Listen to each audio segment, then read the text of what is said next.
Like this season, you've had an opportunity to manage the minutes right front through back, and I look at Morgan last night, almost 28 minutes of play and 25 in the playoffs. Has he got the legs to go, obviously, given the fact that he was more or less 5 or 6 minutes less on a game-to-game basis this season? Well, I mean, the bottom line is we try to do what we do each day to win that game. We try to manage everything over a period of time, and you know, at playoff time, the bottom line is you got to find a way to win that game that night. And so sometimes it's not exactly how you draw it out, but Mo's a real good skater, a young guy, got tons of energy. I'm not too worried about him one bit.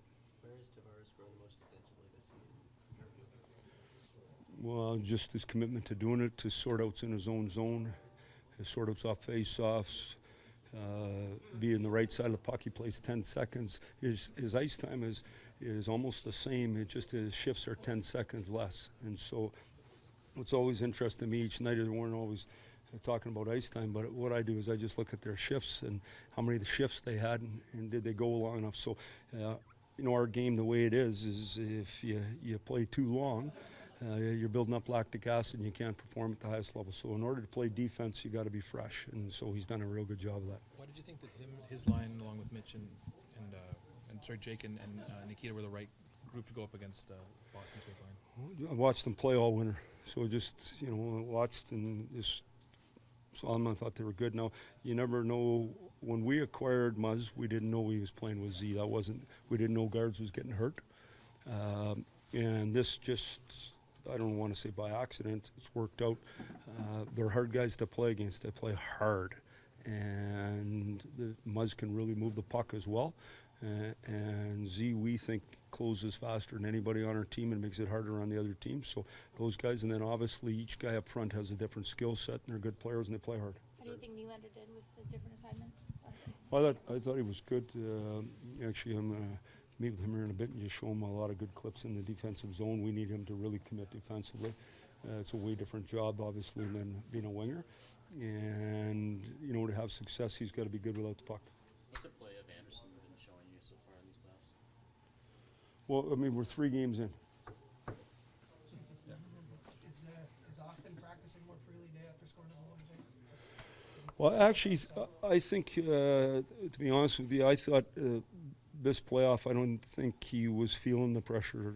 You know, you're a year older, you've been around, you look around the league and you see other real high-end players with no points. That's playoff hockey.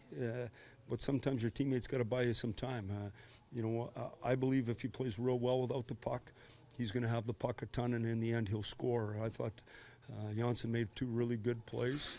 And in the end, he got a goal and assist out of those plays, and obviously it was good for our power play. Our power play hadn't been dangerous in the first 2 games, and then suddenly was really dangerous last night, and that gives you energy, and anybody who scores and is a scorer wants to score and feel good. So I imagine he feels lighter, and the same way I think he's growing, and it's not bugging him anyway. What's your reaction to Naz's suspension the rest of the series? Well, I said it yesterday. I mean, to me, it's just like an injured player, right? He's not available. It's just the rest of us are moving on here, and ideally we'll play well enough. Naz will join us again. You've coached a number of elite defensemen over the course of your career who played 28, 30 minutes a game, and then you look down at the end of the night, and it's hard to believe they were out there for 30 because they managed the game so well. Right. Does Morgan possess some of those similar skill sets that allow him to handle that type of a work? Well, I think obviously skating is a big part of that. I mean, no one glided any better than Nick Lidstrom or played any simpler, and so plus he didn't race around the rink. So Morgan does more of that racing around the rink, and so he probably puts more miles on himself that way. But he's a real good player. Obviously, in the time I've been here, in the 4 years I've been here, he's really matured. And now, it's just his age and miles in the league and all that, but playing with Ron Hainsey, he's really coming to his own. He's a big-time leader for us. We need him to play well. He's playing well. What did you like about the rhythm that your 4th line brought to the game last night? Well, I thought they played good, and so they spent time in the offensive zone. They were very physical. They were on top of the goalie. They checked the puck back, and they didn't give up a whole bunch against. And so, to me, that just buys your other guys time to be fresher and to be harder.